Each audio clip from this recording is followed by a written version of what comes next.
அண்ணன் சீமான் வந்து பனைமரம் ஏறி கல் இறக்கிட்டதுனால அவர் வந்து குலத்தொழில ஆதரிக்கிறாரு, ஊக்கப்படுத்துறாரு.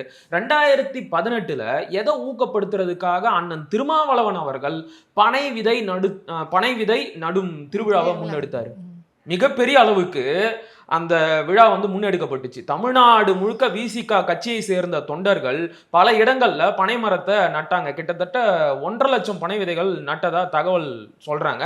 இதுக்குன்னே சிறப்பான நாட்டு பனை விதைகள் எங்க கிடைக்கும்னு கேட்டு அஹ், சென்னையில இருக்கிற ஏதோ ஒரு அக்ரி ரிசர்ச் சென்டர்ல இருந்து அந்த பனை விதைகளை வாங்கிட்டு போனாங்களாம்.